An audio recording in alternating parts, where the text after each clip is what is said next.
today I want to talk about the 10 components of leadership. Leadership really starts with yourself, and then it expounds to the people that you can affect in your life. You can't be a liability to the people in your life. So you've got to learn to lead yourself. If you want to be a leader of other men, then you have to be the kind of person that people want to follow, right? You have to be able to have a vision, and we'll get into this, it's one of the 10 components, for where you want to go. People need to know that you have something bigger than yourself that you're striving for. You have to have a vision for where you're headed, an idea of what this is going to be. Hello and welcome to another episode of Real Men, Real Conversations. And today I want to talk about the 10 components of leadership. And I've been talking about leadership with one of my groups for the last 12 weeks. And this is a topic that everybody should study. A lot of times people tell me, they're like, I don't know what to study. I don't have a good morning routine for studying or for, just diving into different books or courses or where you're going to start. And if you're not sure where to start, leadership is about as good a place to start as any. And the truth is first we have to learn to lead ourselves, and then we can lead other people. And I've had so many great leaders I've had the opportunity to learn from in my life. A lot of those people I never met because of the books I've read and the experiences I've had studying people of history. And one of the assignments I give my group is I tell every one of them they have to do an actual homework assignment like they're in school, and they have to write a report about a great leader from history and turn it into me. And you get all sorts of different answers and people, some people talk about the leadership skills of Jesus and what he did so well. Other people go to, the owner of a football team or like a quarterback or whatever. And there's all these different examples that come in. And leadership really starts with yourself. And then it expounds to the people that you can affect in your life. So for some of us, that is a team of people. For some, that's a business or a company. For other people, it's just your family, right? It's the people that are counting on you every day to be able to show up as a leader. And one of the things, components of my program is I say that when it comes to leadership, I say, look, you can't be a liability to the people in your life. So you've got to learn to lead yourself. And recently I had one of my favorite leaders in my life, a coach, a mentor that I've had named Bill Pipes, and he came and spoke to my guys. And he talked about these 10 components of leadership. And I'm going to put my own spin on this, but I loved what he came up with. So I'm going to share those 10 components with you guys today. And really when it comes down to is if you want to be a leader of other men, then you have to be the kind of person that people want to follow, right? You have to be able to have a vision, and we'll get into this. It's one of the 10 components for where you want to go. People need to know that you have something bigger than yourself that you're striving for. You have to have a vision for where you're headed, an idea of what this is going to be. Every great company, people join a startup or they join a program. It's not because of where it's at. It's because they can paint a picture of where it's going to lead them. I have a bunch of friends in the multi-level marketing space, network marketing, and it's always what they're talking about is selling the vision or selling the dream, because that business is a bitch to get into. It's a bitch to get started. You got to grind. And the truth is, if you don't have a vision for where it's going to go, it's going to be very difficult to build. When I got into real estate, the average real estate agent in their first year in the business sells like 4 houses. That's full time. I had a vision for where I wanted to be one day. In fact, when the business got really hard and the market turned and everything, I've talked about this on podcasts before, but I had a quote on my wall that said, show up today for your future self. You never know who's going to need you. What that really was a question to help me build a vision for where I wanted to be, not where I was today, because a lot of times where you are today isn't really a great place. It doesn't have a whole lot of hope. I went to this Tony Robbins event last fall, and he talked about marriages that have a vision, because he said the problem is you get in the tunnel. He calls it the tunnel. And inside the tunnel, there's a lot of problems. And it's usually a 15 to 30 year go inside the tunnel. And for the couples that can have the vision, they know what's on the other side of that. Eventually, it quits being hard. But it's going to be difficult for that 15, 20 years or whatever it is, because you're just in the grind. We're learning from each other. We're doing things, all these different things. But if you knew what it was like on the other side of it, it'd be easier to go through it. Same thing with life in all areas. And so you have to have a vision. So that's the number one component of being a great leader, is having a vision, right? Nobody wants to sign up for a company and get excited about their role. And they say, well, all right, well, what's the plan here? Where are we going? And they say, we really don't know. We're just winging it, right? Like, we want to get on board people that have a vision bigger than us. And one of the best things you can do is be a little bit self-delusional, right? I think the most successful people that I know have this insane level of self-delusion. Like, they think they can accomplish things that everybody else thinks they're insane for. And I'll be damned if over and over again they don't end up accomplishing those things. So I think one of the most important qualities you can have as a leader is to be a little self-delusional. Like aspire for something that hasn't been done, for something that's so big that it scares everybody else. If everybody else thinks you're crazy, then you're probably on the right path for how big your dream needs to be. Number 2 is integrity. Honestly, that's pretty simple. It's just showing up and doing what you say you're going to do. And if you can't be on time for something, for example, or you can't follow through with what you said you're going to do, you at least communicate that correctly and explain that so that the person knows what's going on. I think this is the number one thing when it comes to integrity. Just, are you the same person? Do you do what you say you're going to do? If you say you're going to do something, do you end up doing it? I know in my life, every time I've gotten in trouble is when I've been out of integrity, right? I promise something or I try to do something a certain way and I fall through, or I don't follow through. I fall short and I lose trust of the person that that's supposed to be depending upon me. And I think as leaders, we have to have radical integrity. And part of having integrity too is going, you know what? I have to be very honest about where I am falling short. Where do I fall short? Where do I come up with problems? Where do I say I'm going to do something that doesn't happen? And if we can do that with all areas of our life, then we can constantly be getting back into integrity. Because it's not one of those things that you're just, you say you're going to be in integrity and you never make a mistake again.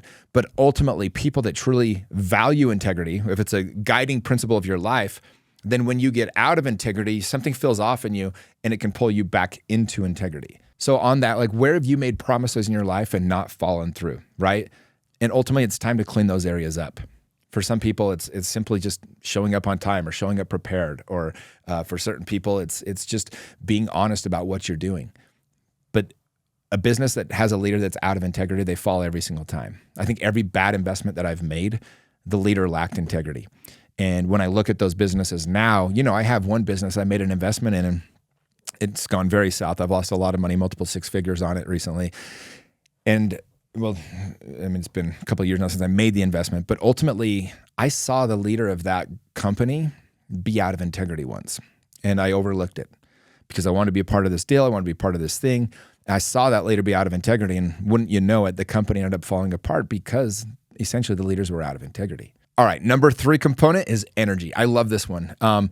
Energy gets mistaken sometimes, and what it really is it's attractive, it's compelling to people, and it shows people that you care, right? When you show up energetic and you show up with an energy, people want to listen to you. I remember when I was a missionary in Monterrey, Mexico, and nobody could get in the doors for a while there, and they'd send me to go with these groups where they couldn't get in the doors, and I had one rule. I said, I'm going to be so excited about my message that the person on the other end of the door is going to literally say to themselves, I have no idea what this guy's even saying. I can barely understand his English, but he's so damn excited about it that I want to listen to it. And that's really all it took. And I was able to help people that couldn't get in a single door be able to crush and be able to change lives because they simply showed up with enough energy. There's nothing worse than a low energy leader. I remember when I first signed up for EXP, I'll just be honest. And I was so used to Gary Keller and some of these, Mike Ferry, some of these real estate, just huge people in real estate that had so much energy. I met the owner of EXP and I was immediately a little bit turned off. He was just very low energy. And he's brilliant. He's a genius. But it made me question if they were going to be able to grow to what they wanted to be because he had so much low energy. You see this with sports teams, right? A guy strikes out and he puts his head down. What happens if the coach starts getting down or the coach looks defeated? You see it all the time. They're usually fired the next week because it's the one thing you can't have is low energy. So you got to ask yourself, okay, what am I doing actively in my life to help me create more energy? The funny thing about energy, guys, is the things that wear us down or the things that make us tired are the things that give us energy. At a must, you've got to be going to the gym every single day. You've got to be hitting the gym or going on some kind of outdoor activity where you're going hiking or biking or even walking is fine, but you've got to be moving your body constantly to have more energy. And what we are literally made up of what we put in us.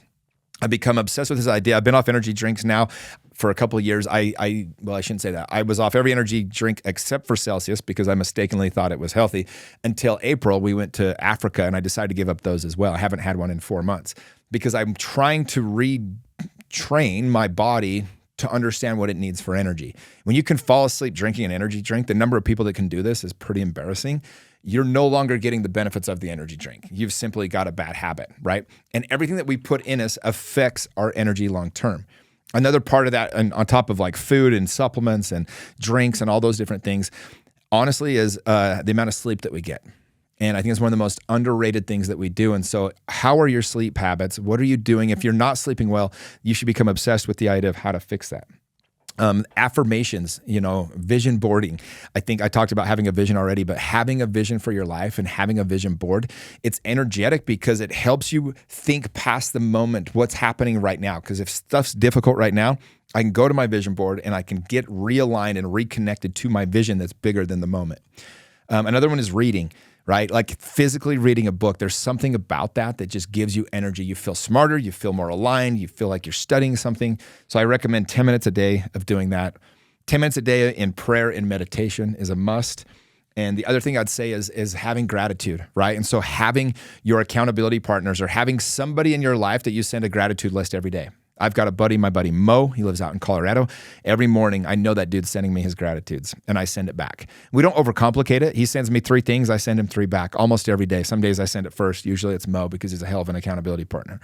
But those are the things you can do constantly to have energy. And then it's really what you put in your body, guys. If your body's running on carbs and sugar, it's going to crash every single day. And I would start tracking, like, where do you crash at? Where do you lose energy? Which part of your day do you start to feel less energetic? And that's where you can kind of trace it back and see, okay, well, what did I eat leading up to that? How was, what's my intake on water and versus, alcohol or soda or other things like that? And just start to really take that serious. All right, so number 4 is empathy. And this is really pretty simple. It's just understanding the position that somebody else is in. Right? There's a couple questions you can ask to develop more empathy. Number 1 is, what do I love about this person? Okay, that's the first question. Second one is, what do I appreciate about this person? The third one is, how are we similar? That's such a good question, right? How are we the same? Because we're always looking for what's wrong or different or all those kind of things, but how are we similar? And then the fourth one to help you create more empathy is, what is their problem and how can I help solve it? And as a great leader, if you can remember those 4 questions, then you're going to be able to have empathy for the situation that they're in. And, you want to leave the person and the situation in a better place than when you found it. That's really the ultimate gift, right? That you can give another human being is whatever position they came in when they met you, that they're leaving a better person. Okay. And also it's giving up judgment, right? It's trying to understand them instead of judging them. I had Ricky Williams on my podcast recently. He's NFL Hall of Fame. Well, he's Heisman Trophy winning running back, borderline Hall of Famer. But he said something. He said, love happens when you tell somebody something expecting judgment to come and it doesn't. And I just thought that was such a beautiful line, man. And so that's part of having that empathy, right? Because when people feel judged, they're going to shut down. They're not going to be able to open up to you and share what really they want to. And so just having that open, I remember when I made a shift in my religious beliefs. And the biggest difference that I made is I used to care a lot about what people were doing. And after I left organized religion, I cared more how people were doing. And that one shift made a ginormous difference in everything else that I did. All right, number 5 is to have versatility. My mentor, Mike Ferry, used to say this all the time. He said that the number 1 quality that a human being can have that'll help them to lead and to sell is to have versatility. And it's the ability to adapt to a variety of people and a variety of situations. He actually used to encourage us. It was pretty cool. He'd tell us, he said, look, you guys are used to going maybe to the football game every week. He's like, go to a play, go to the symphony, go to a concert in the park, like just mix it up, right? You always go to the same restaurants, go to some new ones, try some food you've never tried before, like some Armenian food or Lebanese or whatever it might be, and just try to work on your versatility. And it's one of the things that I really enjoyed about like travel and things like that is I always try to try whatever the local dish is. I just want to be able to work on my versatility. And sometimes it's awful. I can't even eat it. I have to go get a burger after. But just that ability to try different things and be versatile so you can understand and adapt to a lot of different type of people. Number 6 is great leaders adhere to standards. They have standards and they have principles. And standards are really, it's the disciplines, the rituals, and the routines that you have that are non-negotiable. Like think about that for a second, right? Most people don't ever stop to say, what are my non-negotiables? What are my disciplines? What are the things that no matter what I'm going to do? I see this with everybody that does something great is they have certain disciplines that they do not fluctuate on. Michael Phelps, I think he worked out like 4,500 days in a row when he was, the most decorated Olympian of all time. The dude had a certain routine and he was not going to break it. And it's really cool when I see people that have that kind of discipline no matter what. And so how do we work on our discipline? How do we up our standards? I mean, really, if you want to up the quality of your life, you up the habits and the standards that you have. Because when we're stressed, we fall to our standards. We fall to our habits that we have. And so rituals are more like those everyday things. What do you do? What do you do to get yourself excited? What do you do to make sure you're having fun? What do you do to connect with other human beings? And then those routines, again, the habits that you have, and those have to be non-negotiable. There's just certain things. I know for me, if I don't get to the gym in a certain day, if I don't go for a walk every single day now, like I don't feel right. Those are routines now that are in my life that I have to, they become standards as part of what I do every single day. And so if you don't have standards, then you can't really lead other people because you are depending upon more on their personalities than you are on the standards. Standards help you create an even playing field for whoever you're trying to lead. Everybody knows the rules, then they have to obey the rules. You know, back, I had the chance to coach a 14-year-old all-star team, probably 10, 15 years ago. And it was a bunch of kids I didn't know. They were playing in the World Series. It was being hosted in Murray, Utah. And I had played baseball at Murray. They wanted to have somebody come in and coach that didn't know any of the players. So there was teams flying over from all over the country, some from all over the world. And they were the host team, so they got to host this big event. And what happened is when it was my job to do this is I essentially had one rule. I said, if you miss a practice, you're going to miss a game. And I had one kid on my team. He was the best player. He was our best player. He was a pitcher and a shortstop. And a good kid. I liked him. But his dad had other plans for him. He wanted him to, do some other things. And he missed a couple practices. And so we had this tournament one weekend. And again, I didn't care. I didn't know a single kid before I signed up to coach him. I was just trying to do a good job and give back to the community. And anyway, this kid shows up to the game and he missed a couple practices. So I benched him. And the dad came over and he's yelling at me and everything. And he's like, do you know how much money it cost me to be here? I make $100,000 a year and I took off the whole day to be here. And I was like, okay, well, here's the rule. Here's the standard. And he's like, my kid's playing or we're off the team. I said, well, you might want to talk to him about it because he seems to be okay with it. He knew the standard.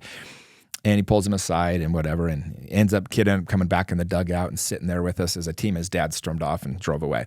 And anyway, my point is like, to me though, the standard was more important than winning that game. Like if I let him off the hook there, then I have to manage and lead every single kid based on their personalities and their, and I don't get to have any kind of congruency with the guys that I'm really trying to build something special with. Number 7 is to maintain an amazing culture, an insane culture, right? This is my favorite thing about being a leader is you get to create the culture. This is the thing I think I do very well. It's creating something, and culture, it really is. It's just the way that things are going to be. So within We Are the They, this is something that I obsessed over, that I work really hard for. Like when we go on our adventure trips, I'm always making the guys sit with different people, ride with different people, share rooms with different guys, because I want them to all connect. And it's very important to me that we have that culture, that we're not cliquey. We've all been part of groups or businesses where there's, people that are whispering and, murmuring and all these kinds of things. And it just creates huge problems. I remember the first time I ever got invited to go to Lake Powell on one of these houseboat trips, I was so pumped. I always wanted to go.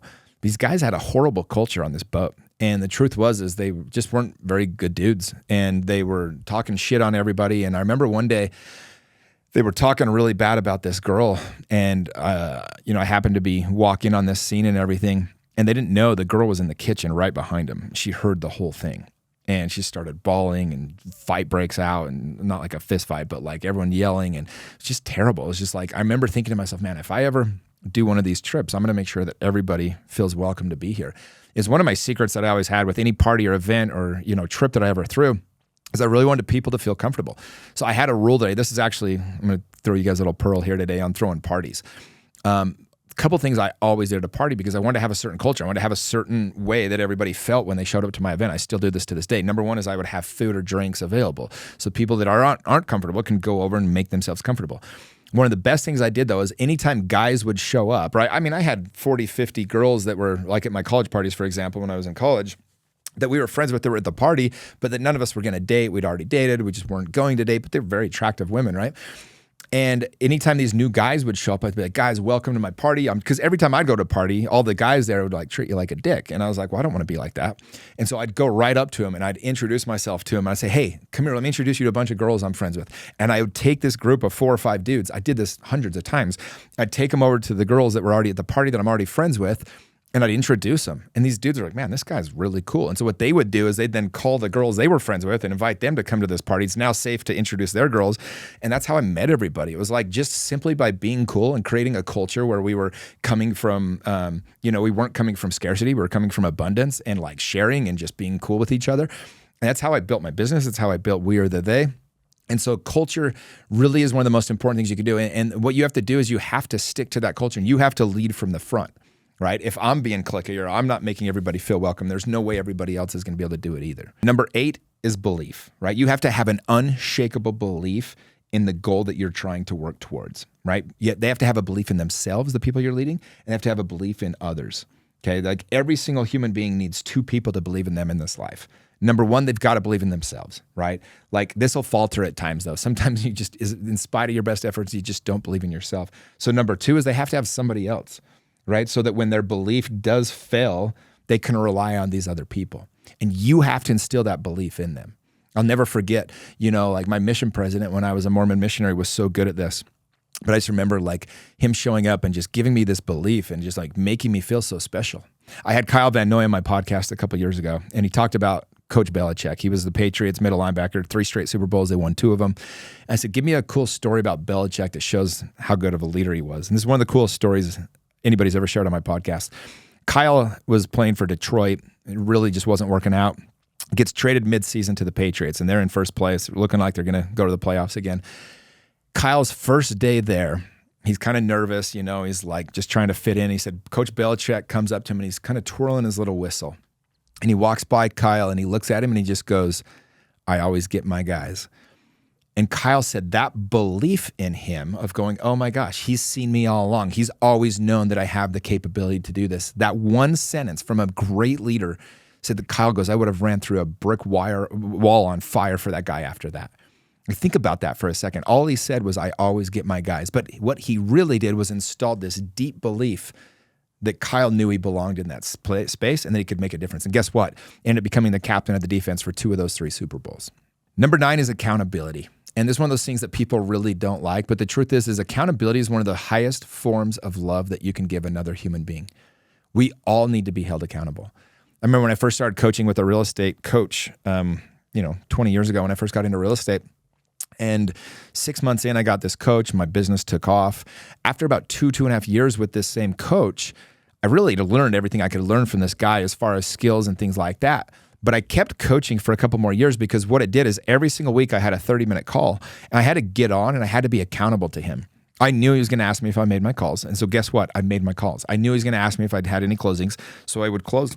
And I just kept working so hard because I wanted to be held accountable. I remember I hired a trainer one time when I first started working. This was probably about 12 years ago. And every morning I'd have to go from Draper to Alpine to go to this gym. It was a terrible idea. It was way too out of the way, the Gold's Gym was in American Fork. It's a Vasa now. And we would meet there at 6:30 in the morning. So I had to get up at like 5:30 to get there on time. And there was a couple mornings I woke up, I'd been up late and I just didn't want to go, and I bailed. And he didn't charge me for the session. He let me get away with that shit. And I fired him because he didn't cause any pain in my life. He didn't hold me accountable. Like, he was there at the gym waiting for me to train me, and I didn't show up, and he didn't even bother to charge me for that. I'm like, dude, I wanted him to. I wanted to at least lose the $75 per session or whatever it was, so there was a little bit of pain, so that the next time I wanted to sleep in, I knew I couldn't do it or else I was going to be charged. I think Orange Theory, there's a gym out there now where you pay a certain amount, but every time you miss a class, you have to pay them extra. It's kind of remarkable, but that's real accountability, and that's why it works. And then number 10, the last one, is the great leaders can really find gratitude in any situation. They're just grateful humans. They're grateful for their life. They're grateful for the situation they're in. They share gratitude. Can you find the gift in any situation? One of the best questions you can ask yourself as a leader is, where's the gift in this? And when the shitstorm hits and everything's going wrong, can you find gratitude in that moment for your life, for the people that you're leading, for the company you're leading, or wherever it might be? So these are the 10 components of leadership. Comment below. Let me know. Send in if you like this podcast, please share it, but also send me a message, a DM. Let me know what I missed, if there's anything in leadership that you think I should have covered that I did not. And we will catch you on the next episode of Real Men, Real Conversations.